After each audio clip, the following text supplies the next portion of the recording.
If you think selling your product or service is hard, then try selling vintage watches worth thousands of dollars, sight unseen, online. Well, today's guest does exactly that. In fact, last year, he sold over $2.3 million worth of vintage watches, and in this revealing interview, he shares his secret sauce on exactly how he's done it. It's a very timely episode 457 of the award-winning Small Business Big Marketing Show, thanks to American Express. Well, I said, welcome to a small business marketing show where successful small business owners share their souls to take your marketing straight to the lead. Now, here's your host, Mr. Timbo Reid. And welcome back to your weekly dose of marketing madness. I'm your host, Timbo Reid. You, infinitely more importantly, you're a motivated business owner and you're ready to crank out some great marketing to build that beautiful business of yours into the empire it absolutely deserves to be.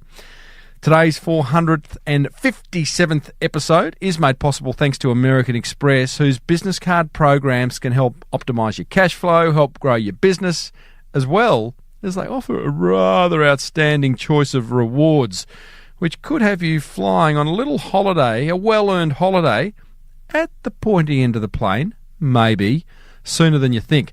Google Amex Business to find out how that can happen. Big show today. We catch up with a young fellow from New York who's making a mozza from selling vintage watches online. LA-based concierge to the stars, Steve Sims, shares another simple way you can wow those precious clients of yours. And another listener wins $1,000 worth of prizes simply by sharing what marketing is working for them. Love giving away prizes to you guys. As per usual, team, there is marketing GOLD dripping from the ceiling over here at Small Business Big Marketing's HQ. So let's get stuck right in.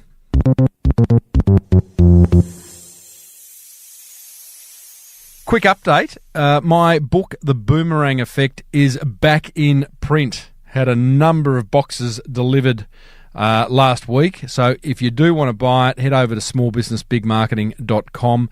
The Boomerang Effect, simple concept, which basically says the more helpful you are in your marketing, it will return multiples. It's a lazy 40,000 words that I penned a couple of years ago, and I know that those who have bought it have really appreciated the simplicity of which I've written it, because I can't really write complicated stuff. It's beyond me. It's called The Boomerang Effect. It's my book. I think you'll love it if you're a small business owner wanting to turbocharge your marketing, and you'll find it over at smallbusinessbigmarketing.com. Oh, wow. Wow. Oh, wow. Wow. I can't hear you. Oh, wow. Wow. Did someone say something? You know what that means? It's time for another business building tip to wow those beautifully precious clients of yours. Thanks to our great mates at American Express, whose business card programs also make the smart business owner go, wow, wow. As usual, all the way from the City of Angels, we're joined by Steve Sims, speaker and best-selling author of Bluefishing, The Art of Making Things Happen. Simsy, how are you, and how can we wow our precious clients this week? Well, we're going to be focusing on the checkbook today. See, there's a lot of people that actually look at how much this is going to cost. You want to go out and you want to buy something for someone you love. You look in your wallet and you go, well, how much can I afford? So a lot of people's decisions are based on how much bucks they got, how many of their dollars they're sitting around, what's the bank account look like.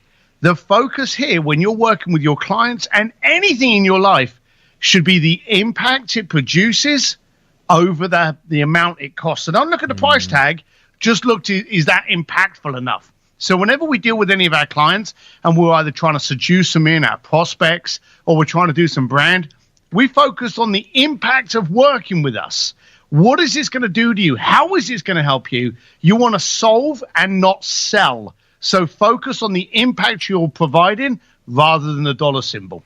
You know, focusing on that end output makes them less price sensitive. If you can get a client or a prospect excited about what it is you're going to deliver, whether you're selling a product or a service, surely then, if they're excited enough and they develop a trust with you, then they become much less price sensitive, right? Well, so many people out there actually have fee phobia, and this works on two sides. The people that are looking to actually take someone on, they look at the price tag first. They walk over to a jacket. Before they know if it makes them look 20 years younger, they look at the price tag. Now, funny enough, if they can't see the price tag and then they put it on and they go, damn, I look 20 years younger, I actually look like a better looking version of Steve Sims, then they'll buy the jacket. But a lot of people look at the price tag first. And a lot of people, when they sell things, they make the mistake by going, hey, I do this. It's $20,000, but let me tell you what. No. Lots of people are scared of the fee, both of the sides. Focus on what it provides, what the benefits are, what the value is, and what the impact will be to you. 9 times out of 10, if you can provide that, the price tag just slips away. And if you want a little test on this, I've often thought to myself, when I walk through the house or through my garage or something like that, if I can remember the price of something, then it wasn't a value. The stuff that I really use all the time, I really love, the stuff I can't live without, I forgot how much it pays for because the value exceeded the price tag. Simsy, you're the genius at delivering value, as was evidenced by the interview we did with you a few weeks ago in regards to providing Elton John with the party of his life and providing excessive value to all those baby Dobermans and the big Doberman at the end of the chain. So love your ideas, mate. There you go, team. Thanks to American Express, that's another killer way to make your precious clients go wow. To find out how Amex can add a little wow to your business, Google Amex Business after the show. Thanks, Simsy. See you again. I love those segments. Quite inspirational. And if you want a little bit more inspiration, then let's meet today's guest. In 2014, while studying law, 19-year-old Christian Zeron started selling pre-owned watches, like vintage watches, from his college dorm room. Fast forward to 2019, and he's turning over in excess of 2.3 million denaries a year through a brand that he's created called Theo Harris, which is an online luxury watch shop. His website generates 1.3 million monthly page views, and he gets all that from some free traffic strategies, which raises so many questions, like, how do you sell high-priced watches sight unseen? Like, how do you do that? What's the biggest sale he's made online? What marketing is he doing to generate that kind of traffic and revenue without spending a whole lot of coin? And the big question, why aren't I generating $2.3 million a year? So strap in as Christian answers all of these questions, except the last one, unfortunately, plus a whole lot more. I started off by asking him the question we've all been wanting the answer to, and that is, why do all watches, when presented in a marketing scenario, have their hands positioned at 10 past 10? You know what? It just becomes such industry standard at this point. It's like standard of care, like in medicine. It's just what you do. Like if you don't do it, you get grilled for it, you know? But is there no other reason? It's just industry standard. That's it. Frankly, I think that certain watches actually look better if it's not 10-10. It just comes down to what is most appealing on the eye. I'm certainly not an authority on that, but I definitely appeal to the authorities or to the powers that have decreed. I love the passion you have for vintage watches. What's your favourite and why? I'm super sentimental. In my personal collection, my Rolex is from 1977. It was a watch that I never thought I would have owned. It was a watch that I was encouraged to buy by my mother. And that watch, I would say, is probably, if there's a material item that is the sole reason I am who I am, it's that watch. So I look at it, and yeah, it's beautiful, but I don't even see the beauty. You know what I mean? I just see like, wow. This thing changed the trajectory of my life. So that's what watches can mean to me, and that's what that one does. Yeah, that's beautiful. I get it. It's beyond just it being a timepiece. It's something that tells 100%. A story and sort of captures memories, I guess. No, 100%. I can't tell you the business decisions, the terrible dates I've had in that watch. You know what I mean? Like, and you look at it, and it's like your friend that's sitting there like with you, laughing at all the things, or it's your buddy. I get it, and I think I know which watch you're talking about. I watched one of your videos. It's it's got a blue face and sort of a caramel coloured exactly band. Right. Exactly right. It's Beautiful. Hey, is the Apple Watch Satan incarnate to you? You know what? It's a watch that I have no interest in because I really do like even the aesthetic of vintage watches. Yes. I also, because I like things that last a long time, whether that's a jacket or shoes or a watch, and technology just happens to be replaced more often. It doesn't appeal to me, but it doesn't offend me by any means. If someone finds it to be a utility in their life, I'm not one of those maniacs that's gonna, crucify you for it. He's an open-minded vintage watch guy. That's what we love about you, Christian. Exactly right. So, buddy, it's 2013, 2014. You're in your college dorm room. You're studying law, as you do, and you decide to get into the watch business, the vintage watch business. Why? It was a little bit before that. I had never really had a job. A couple of months before, my mom looked at me. I was 19, and all my friends had been working for several years. My mom started working when she was like 11. My dad the same. So they were like, we had kind of tough childhoods, and we started working, and yet our kid, who grew up much more privileged than we did, hasn't worked really a day in his life. This is bad. So my mom was like, listen, you got to get a job. I don't care what it is, but you got to get a job. So I went out and I got a job at a clothing department store, which I thought that I would work at well because I was passionate about clothing. I was fired after like 2 days. My check was like $31. I got another job at a shoe store, fired after like 2 days. And the reality was, I wasn't stealing. My heart wasn't in it. I was kind of dozing off. I really was not passionate about what I was doing, and I almost couldn't justify being there. So I looked at my mom after she thought that I was the biggest moron in the world. I couldn't even keep those 2 jobs. And I said, listen, I think that this is not a matter of me being an idiot or not. I think that this could come down to just passion. I need to love what I'm doing. And if I do love what I'm doing, I think I'll kill it. I want to buy watches and I want to sell them. And she thought I was crazy, but a couple weeks later it happened. And that was your passion. You'd had that passion prior to deciding to take it into a business. I'd been reading about watches for about 18 months prior. Not every day or not every minute, but more and more and more and more. By the time that I started the company, I knew about as much as a hobbyist could. Certainly not as much as a professional, but I knew a lot for a hobbyist. So how do you start a vintage watch business from scratch? I basically looked at a couple of the players in the market that already existed, and I said, what are they doing, and can I do it? It was very simple. You buy inventory. That could be, at the time, it was basically off of eBay.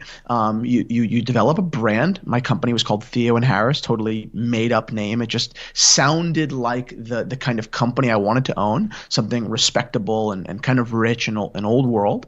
And then you start to figure out ways that you can sell these watches. You list them online, they're not going to do anything. Right? But if you promote them on Instagram, they might. If you promote them on YouTube, they might even quicker. So that's basically the principle on which the business was founded. Nothing super fancy, just marketing. Don't you love the modern world of business creation? I mean, you literally, you buy some inventory. Did you create a web page where you could list the watches or? Started a little website, a little, baloney website, nothing fancy. Hosting fees were, $100 a year? Like nothing. Yeah. Love a baloney website. Such a New York phrase. Yeah, I remember saying this a couple of years ago. I said, if my dad wanted to start this same company 20 years ago, he would have had to, 1, quit school because you need to actually be at the store, and 2, have enough money to have a store. Yes. To build something out, to pay rent. And for $100 a year, I have a website? I mean, this is insane. It's insane. Tell us about your first sale. It was 2 or 3 weeks into the business. It was super underwhelmed. One of the things I talk about all the time was particularly people my age. People find it very, very enticing and very impressive to own a fake business, a business that hasn't started yet, that is $1 billion business. Mm-hmm. It's a super cool idea. It sounds great to say I'm building a business that sells vintage watches. It's uncool to say, yeah, I have a business that hasn't sold a watch yet. right? Yeah. So in 2 weeks into the business, I hadn't sold a watch, and I was like, wow, maybe this was a bad idea. But then one day, it was pretty late at night. It was like 11 o'clock, 12 o'clock. And someone just bought a $200 watch. And I said, boom, that's one person. Now I just have to find another. Mm-hmm. Good feeling. It come through on the PayPal, the little ding, was it? Or it's a great feeling. I mean, I made basically no money, but the point was, okay, someone out there gets this. I just have to find someone else. Like and build this community. But at least someone. You know what I mean? That first person does mean a lot for affirmation. Totally.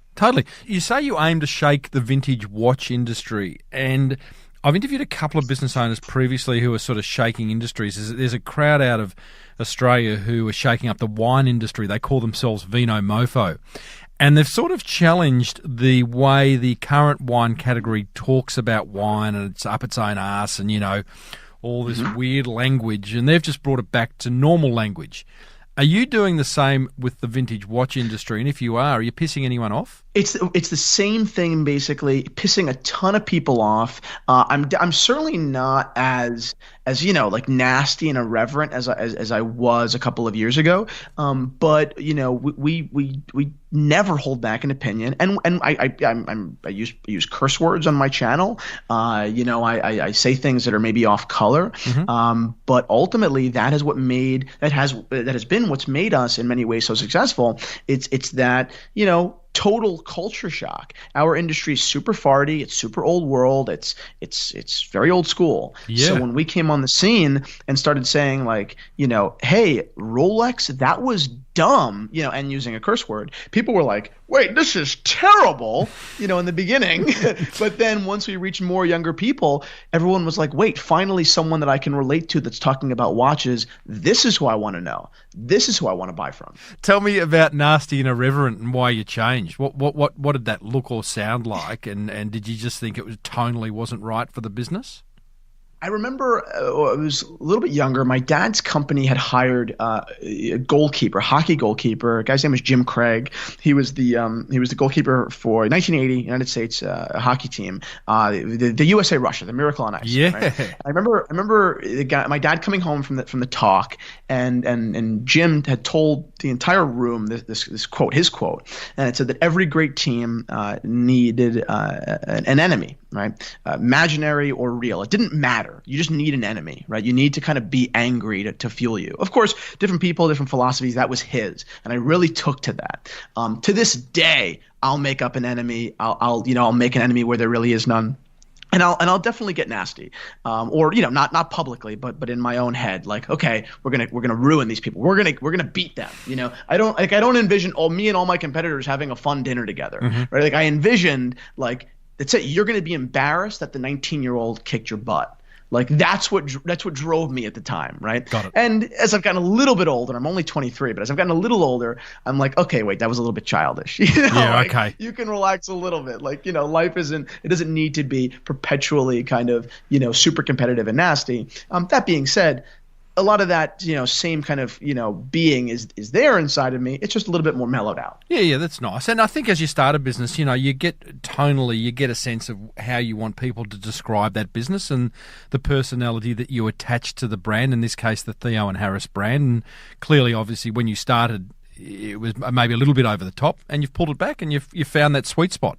Exactly right, and that's something that when we did find the sweet spot, I was like relieved. I said, "Oh, geez, finally, I'm not just being nasty for the sake of being nasty. We're super complimentary when compliments are earned, and we're definitely aggressive when something that we see is ridiculous." You sell one watch, you sell another watch, you're starting to sell a few watches. The website starts to get built out. It's no longer a baloney type website. I've never had bologna. What is bologna? Is it like a salami? Yeah, absolutely. Yeah, it's a salami. A salami. Okay, and what I'm interested in is then you're now selling watches online worth thousands, if not tens of thousands of dollars. How do you get someone to cross that line of trust to hand over that kind of money without necessarily, I'm guessing they're not feeling the watch. They're not seeing the watch in face to face. super long journey. I started the business with $10,000 and was buying, cheap watches and selling them for slightly more than we bought them for, right? So that's a far cry from investing $15,000 in an Audemars Piguet, right? And then finding someone to trust you with that. You know what I mean? That's a totally different image. It's a totally different level of trust. And the answer for me, the secret recipe to this company, which is so obvious to all of our competitors, I don't know why they don't take advantage of it, is creating an online presence that is extremely personal, right? It's not just about the watches anymore, right? It's about fostering a community, being associated with family and values, being associated with passion. That's what has made our clients feel so comfortable with our company, right? People who have never met me. We hosted our first event a couple of weeks ago, and it was an awesome success. So many people came out, and the vibe of our event was so different than our competitors' events because people genuinely feel like they're my friend, like they know my dad, like they know my mom. You know what I mean? Like they feel like we're all buddies, and that's how it should be. Let's break that down. Extremely personal online presence, you say, is the secret recipe. I've looked through your channel. Those listening won't have looked through the channel. How do you create that extremely personal online presence? Again, very simply, the easiest way is to not be restrained. Of course, be calculated, but to be able to make fun of yourself, to be able to give an anecdote about your life, or to be able to relate something back to yourself. Investing time and money into actually engaging with people. I handle all of our emails, right? We get dozens of sales emails a day and hundreds of I call them community emails, right? Emails that aren't going to make me $1 today. They're not about my products. They have nothing to do with making me money today, but they're people that are basically reaching out to me and begging to be a part of the community in just a question about a watch. And we take the time out of our day to make sure those emails are, 1, encouraged, and 2, answered. It costs a lot of time, it costs a lot of money, but in the long term, it's what's made this company, a person in this business. It has a personality, it has a face that people can adore. I'll add to that, because one of the great things, and maybe you're being a little bit humble here, Christian, but you have a great ability to tell story. A past guest of this show, another American fellow, Dave Munson, from a company called Saddleback Leather, is also a great storyteller around his product. He makes leather bags, and he talks about the idea of making a leather bag that Indiana Jones would love. And, that conjures up so much, doesn't it, in the mind? It's awesome. It is awesome. It is awesome. You, I'm guessing, are also a great story. I know you are. I've watched some of your videos. Tell us about how does a business owner who's selling, I don't know, pool chemicals or pot plants or an accounting firm go and find anecdotes or stories to create a personal connection with their prospects?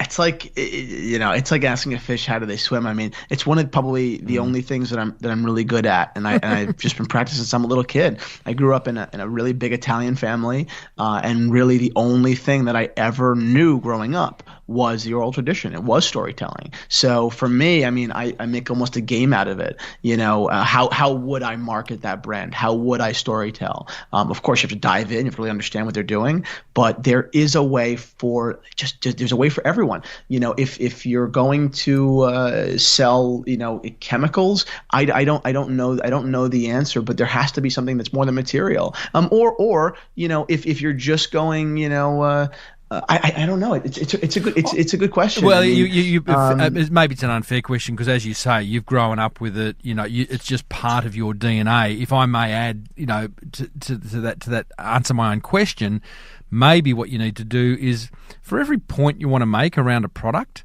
there is probably a story behind it somewhere. There's some 100%. You just need to sort of sit and look for it. It might not come immediately, but there'll be an interaction you had with a past customer who bought it and they told you a story about it, or there's a thought you had about that story, about that product that you just got to find it. It's a matter of listening. Yes. It's a matter of listening to people. What about your product is catching people? And maybe it's not what you thought it was going to be. Maybe my Rolex is maybe I thought I was going to sell them on the basis that, on the basis of the objective qualities, right? Maybe I thought going into this business that I would sell the Submariner on my wrist because of its case condition, right? Ultimately, it's a variable, but really, is that the big trigger puller? Or are people begging me to talk about James Bond? Are people waiting for me to talk about Magnum PI when it comes to a Rolex GMT? Do they want to hear about Pussy Galore? You know what I mean? Like those were the things that kind of created the culture. The Rolex GMT. If you look at it as just a watch, it's a cool watch, right? It's red, it's blue, it's a classic Rolex Oyster, it's got a nice bracelet, whatever. Everyone likes it. It's a Rolex, right? But if you actually dive into it, right, it's a watch that was invented to suit the jet set. Right? This was a watch in the 1950s, 1954, I think. Actually, I'm sure it was 1954. That the entire creation of it was, hey, America's luckiest, richest, most successful, most important people who in 1954 were actually flying regularly. Here's a luxury tool for your wrist. You don't need it, but it's really, really cool. That's a great commentary. That's what people want to own right now. That's why I want a GMT. I don't know what you just said then, Christian, but the passion in which you said it is awesome. Exactly right. It was a great quote. If you ever saw the movie Catch Me If You Can, one of the great quotes was why do the Yankees always win? Because other teams can't stop staring at their pinstripes. It's not what you're doing sometimes. There you go. It's how you're saying it. Totally. Be passionate. And I think another part of your online, creating this extremely personal online presence, is the way you work YouTube over. So let's talk about your YouTube marketing. I've read somewhere where you say it's your main marketing funnel. So how do you use YouTube effectively? What are you doing?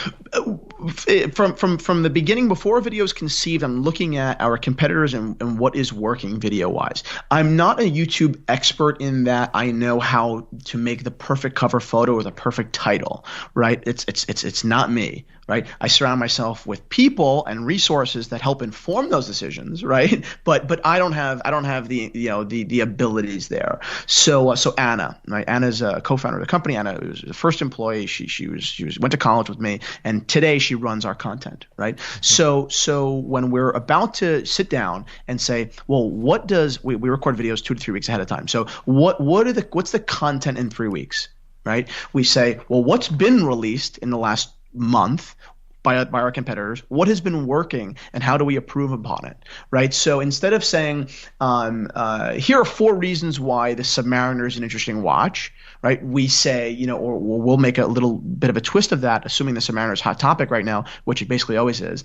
and we'll say, let's say we're trying to target younger people that are looking for more budget watches. 4 Rolex Submariner alternatives under $4,000, right? That's a YouTube-y title. It's very easy. It's not rocket science. What we're doing is fairly simple, right? But now developing a piece of content that is equally informational as it is informative. Obviously, doing some paid ads if we can, and sharing it or distributing that content all over, whether that's LinkedIn or Instagram, etc. What's the production look like? Because they're pretty. I mean, I talk about you can use your iPhone to shoot a YouTube video, and many do. Are you taking a crew with you, or you got a professional studio set up? What's that look like? I have a room in a relative's home that used to be a computer room that we have painted and put up like decoration in the back. We do everything, we call it ghetto. Like we do everything pretty ghetto, right? I don't need an office in Manhattan. I don't need to commute there. You know what I mean? Like I'm in a computer room in suburbia. We're able to put this on, so it looks pretty high production value, but really I'm obviously more focused on achieving the quality and obviously maintaining a level of profitability. Actually having the best setup, not in my interest. You do everything ghetto or baloney, I figured out. Yeah. But I think that's great. I mean, even here's a premium, a company selling a premium type product, and yet behind the scenes, you're doing things on a budget. How it should be. Absolutely. Absolutely, yeah. I just I was never one of those people that was going to take pride in their office, right? If my office is a tool that generates greater revenue and more profit, that's great. But I know so many people, a lot of our competitors, that took such pride in their offices, even though their offices were liabilities, that I was like, I'd rather just have a nicer apartment if I'm going to waste money. Correct. Like, you know what I mean? I would just rather have a nicer car. You know what I mean? Like, I don't need a fancy office. Correct. Hey, many of your videos don't have calls to action. Why? It's a good question. I really like to balance it. One of the things that we do get a bad rap for is having too much call to action. Yeah.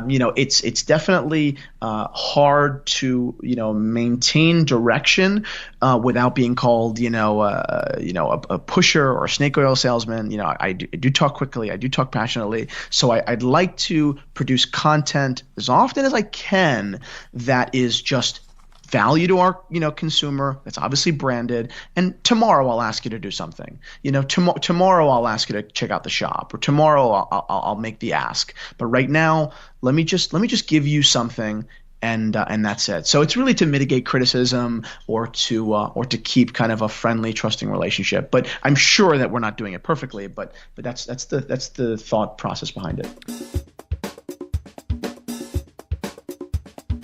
Hey, I'm guessing your business has many, many needs. Maybe you need extended cash flow to bring to life that genius marketing idea that you've been sitting on for way too long.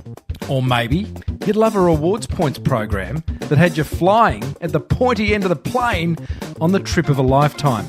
Maybe you're just like a business tool that made running that beautiful business of yours just that little bit easier. Well, here's what I'd do.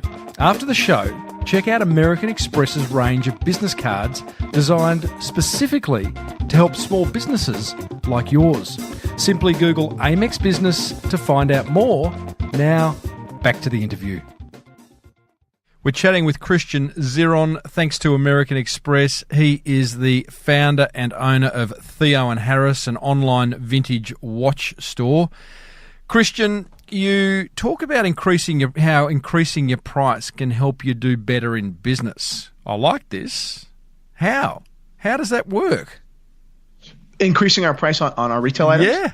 Obviously, bigger margin, the better. And if we can justify that margin, through other ways, then that's great. I mean, we just started offering 1-year warranties on everything, right? Mm-hmm. That is something that will, at some point, cost us money. But if the return on every watch is greater, right? If we're able to demand a premium that is greater than the expense, then that's a great way, right? It's just every day trying to think of a way to deliver a better product that costs a little bit more to the consumer than it costs us, right? I've never been interested in offering the cheapest product. Mm-hmm. I don't play race to the bottom. I have just never done it before. I won't do it now.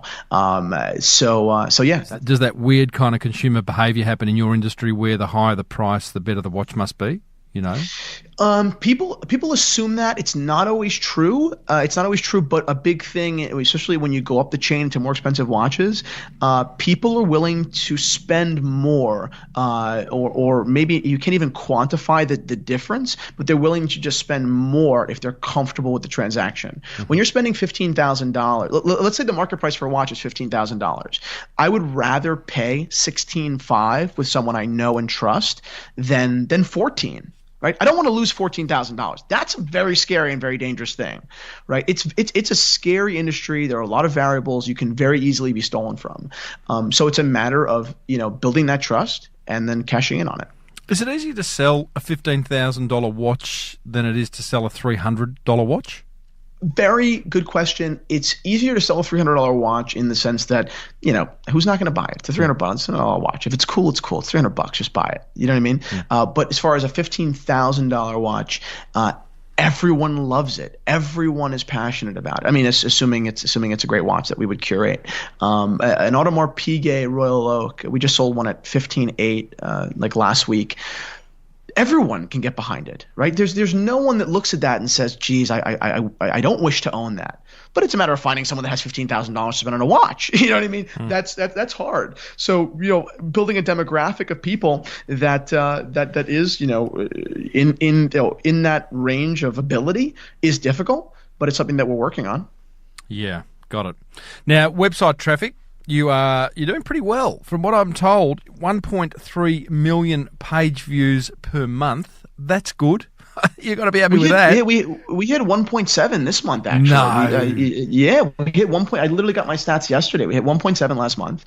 And I think that's pretty good. I mean, I think that's good. It is. It's really good for a little vintage watch I really company. have no point of reference. Isn't that funny? I say that, I'm like, I think that's good. Well, I guess, think that's cool. Yeah, let's take it as being good. Now, what are you? And you're not paying for a lot of that traffic, from what I understand. So, what are your top 3 traffic strategies for a little watch website?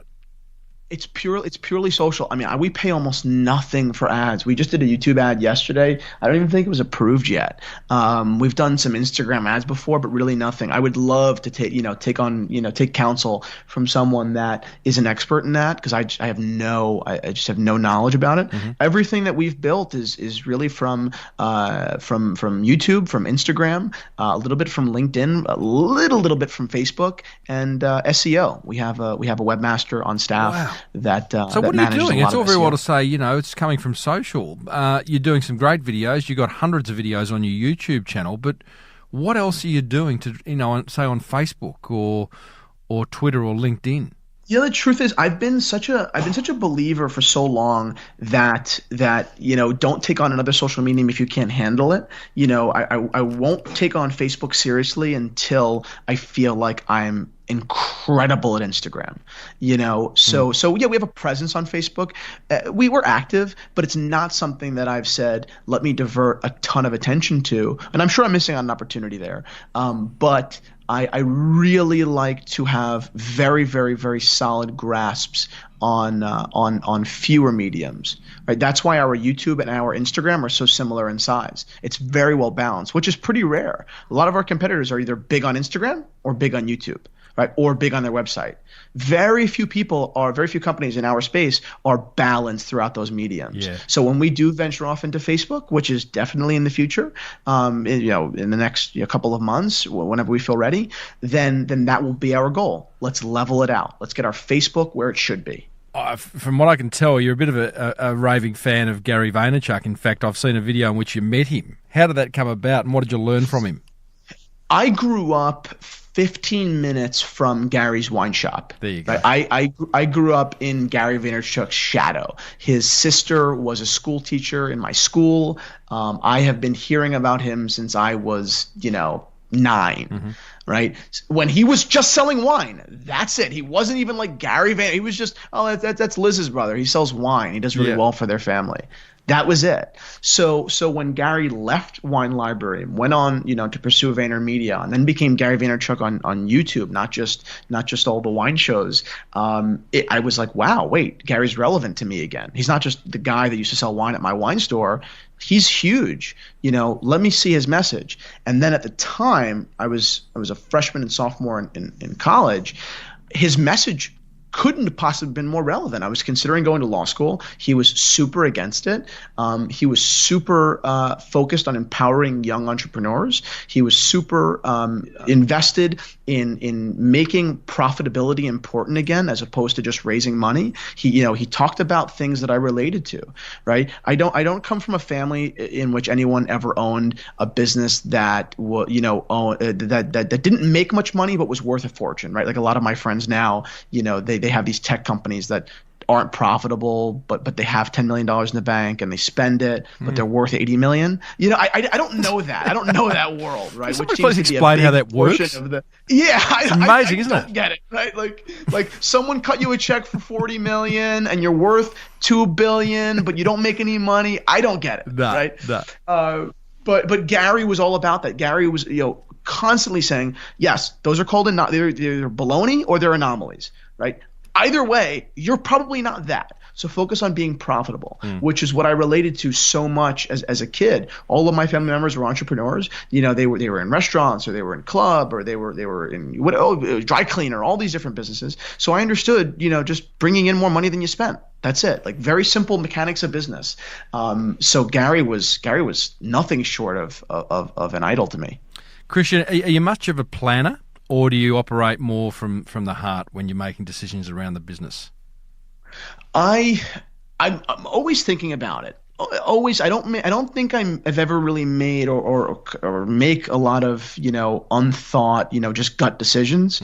That being said, everything does come from my heart. There's nothing. I love my family. My family's what I care about the most. I'm a super big family guy, but my business is. It's like everyone says it's my baby, but no one knows it better than me. No one ever will. When we sell this business, we'll sell it to someone who doesn't know it as well as we do, even though they just paid X amount of dollars for it. You know what I mean? So I can make decisions about my business kind of in my sleep that even if they're wrong, I hope they end up being a net positive, and they usually are. We make plenty of bad decisions. They just need to be net positives. What's the worst decision you've made? I resisted video for months. I resisted going on YouTube because I was afraid of being a YouTube personality. I wasted 3 or 4 months that way. What's wrong with being a YouTube personality? At the time, I just figured that no one would care to hear my opinion, so I just wasn't empowered. And then one day I was in my kitchen with my dad, who's not an entrepreneur, and he just looked at me and he's like, you're crazy for not having a YouTube channel, right? And I was like, Dad, you don't even watch YouTube. And he was like, yeah, but you're always talking about Gary and his success with video. And I was like, oh wait, yeah, you're right. Like, yeah, that's the most obvious thing I've ever heard, and yet I wasn't doing it. Have you thought of podcasting? It's actually something that we started doing a couple of weeks ago, but we haven't released them yet. Anna and I are recording a podcast kind of documenting just the Theo and Harris journey. No guests, just she and I talking about building, a company and what it's been for us. So it's more of a passion project, something that will probably come in handy in the future. But I don't think it's, at least for me right now, a big business opportunity. So really just a podcast to help other young entrepreneurs kind of start something, right? Yeah, I think I would release it like Netflix, like just drop 15 episodes, like documenting 2019, like on one day, and then tell everyone to go watch it. Like, you know what I mean? Like that, I think that's what I'll do. And everyone hopefully just says, holy crap, thank you so much for recording these. That was so insightful. You just took me through a year of what it was like. That's kind of what I hope. I don't think of much else. Where do you see Theo and Harris, Christian, in 2 years' time? 2 years' time, we'll still own the company. I have no doubt. It'll be much more wide range. We won't cap out around 15,000. We'll probably expand into the 20s and 30s as far as watches. Our advertising model will be a significant portion of our revenue. I hope that it towers retail, and I think that it has the potential to. Those are the two big things. No bricks and mortar in the future? No brick and mortar in the future. I've been offered like some space, and there's definitely value there, but I don't think that I would do well having to report to an office every day. I think that I work really well from the computer in my living room. What's the one watch, Christian, that you would love to get your hands on? I'd like to buy a Rolex Day-Date in platinum. It's a watch that people think is like the most luxurious watch there is, but I want to use it as a sports watch. Like I want that to be, I wear vintage watches, so they're fairly delicate. Like I can't go swimming with my Rolex, so I would love to own a watch that is the watch I will take on vacation for the rest of my life, or the watch I won't care if I ever have children that my son throws up on. You know what I mean? Like that's kind of a cool thing that I don't have, that I really love to. All right. Well, if anyone out there has got a watch that you'd love Christian's son to throw up on, please contact him through theoandharris.com. Christian, great story, buddy. Love your passion. Love your storytelling. Go and keep creating and producing and succeeding. Thank you so much for having me on. I really, really appreciate it. Well, there you go, team. Vintage watch industry shaker, upperer and mover, Christian Zeron. Now, coming up, another listener wins $1,000 worth of prizes just for sharing what marketing's working for them. But first, here's what grabbed my attention from that chat with Christian, thanks to American Express. Attention grabber number 1. I love how he's disrupted a staid-old industry simply by being willing to share his opinions. It's a great strategy to blog, and, someone in your industry's got to shake the can and share their opinions, express their distaste, their joy of whatever's going on in the industry, and Christian's doing that. So I love that. Attention grabber number 2. I love what he calls his secret recipe to creating effective marketing, and that's his extremely personal online presence. Like, he's got a great knack, I know, for finding anecdotes that support his watchers. I know he was born with it. I think you can find it. Have a listen to some previous episodes I've done around storytelling over at smallbusinessbigmarketing.com, like the one with Dave from Saddleback Leather. That was awesome. And I'll link a couple of Christian's videos to the show notes as well, so you can sort of see his way of going about storytelling. Attention grabber number 3. I love this quote of Christian's. Everyone needs an enemy to keep them motivated. I like that. Sounds a bit aggressive. Doesn't have to be, but just having someone or a business in your sights that you can constantly be chasing and trying to beat is probably a good thing. Keeps you honest, keeps them honest. That's what grabbed my attention. Would love to know what grabbed yours. Head over to smallbusinessbigmarketing.com/457 and let me know. Come on down. It's Timbo's Monster Prize Draw. Oh, yes, indeedly doodly. It is time to reward a motivated listener, could be you, for taking some serious marketing action. All you guys need to do is you email me, tell me what marketing's working for you in your business, how it's impacted your business, and you win. Today's winner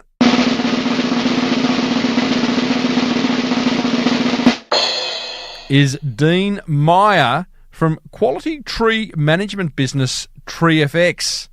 Well done, Dino. This is what he's got to say. He says, "Hey, Timbo, since discovering your podcast, I listen to it whenever I'm in the car, which used to be such an unproductive time. Now I feel like I'm learning and being inspired every car ride." Good on you. Love that, Dean. The take-home lesson I have been implementing from your show is a message that has come from 2 separate episodes. The episode with Sophie Lovejoy and the one with your mate Simsy. That would be Steve Sims. Dean goes on to say, "In my business, we provide tree management services, and one strategy we use to get a foot in the door is calling primary schools to offer free tree inspections." Smart. As a qualified arborist with 20 years' experience, it's a pretty big value freebie. So the hope is that we can then provide advice and a quote to undertake the services. I loved how when Sophie Lovejoy was asked who she would love to wear her pyjamas, she's got a pyjama brand called Sant and Abel, she responded with one of the biggest celebrity families there is. No hesitation, she reached out straight to the top and contacted the Kardashians. That's exactly what she did. Then the interview with Steve Sims had a similar message. If you don't ask, you won't get. No one had ever asked before in relation to the serenaded dinner under Michelangelo's David statue where Andrea Bocelli sang between courses. That's something that Steve Sims had organised for a client of his, and how he brought that to be was simply ring the museum where Michelangelo's David is. I think is it the Uffizi or the Accademia in Florence? But he just asked, and one thing led to another, and he made it happen. They're good lessons, Dean. So he's gone on to say, we have now started to push the limits high with our own industry, and instead of just contacting the less intimidating local primary schools, we're contacting the more prestigious private schools around Melbourne with the hope that they will too take up this offer. After all, the people at the front desk are just the baby Dobermans. That's what we call them, isn't it? And if we keep on asking, who knows where it may lead. Thanks for all the great advice, Timbo, and the entertaining show. Keep it up. Cheers, Dean. Dean, you're ace, mate. You have listened, you have implemented, and as a result, you win, both in your business and your personal life, because here's some prizes. You ready? You can get a $100 tradie voucher. Get some new undies. $100 voucher to use at Canning's Meats. Get some fancy meat. Bit of eye fillet. A $75 Snotty Noses voucher. A $50 Sant and Abel voucher. Got some nice PJs. You got a My DNA test kit worth $99. $79 worth of Saya skincare. A $250 voucher to use at promotional products company Be Promotive. $60 worth of Carmen's Muesli, a $33 pass to the Amex Lounge at Melbourne or Sydney International Airport. And to put a little cherry on all that, you are going to get a backlink on the smallbusinessbigmarketing.com website. And I don't know, I'm just going to put that down as priceless. If you'd like to enter the Monster Prize Draw, send me an email, tim@timreid.com.au. Tell me what one idea that you've learned from this show that's working for you and what impact it's had on your business. If I read it out on air, you win. Whew. Well, that almost wraps up episode 457 of the award-winning Small Business Big Marketing Show, sponsored by our great friends at American Express. Be sure to search Amex Business to find out how your business expenses can reward you. And a big thanks to Amex for supporting the WOW segment with Simsy all the way from the City of Angels. Next week, we catch up with a fellow by the name of Nigel Morris. He's got a little business in the solar power industry, but he's using podcasting really effectively to grow that business. So if you have any limiting beliefs around podcasting and think podcasting could be good for your business, then you are going to love this chat I have with Nigel, because between him and I, we break podcasting down to simplify it so that you can get on with it. Hey, if you've got someone you think I should interview, send me an email. Don't forget, there's an entire back catalogue of interviews over at smallbusinessbigmarketing.com, where you can also contact me through that little portal if you do have someone you think I should interview. If you love the Small Business Big Marketing Show, then let another business owner know about it by grabbing their phone and downloading it for them. Do that once a day for a year. Until next week, I am Timbo Reid. Always have been, always will be. Thanks for tuning in. May your marketing be the absolute best marketing. Bye for now.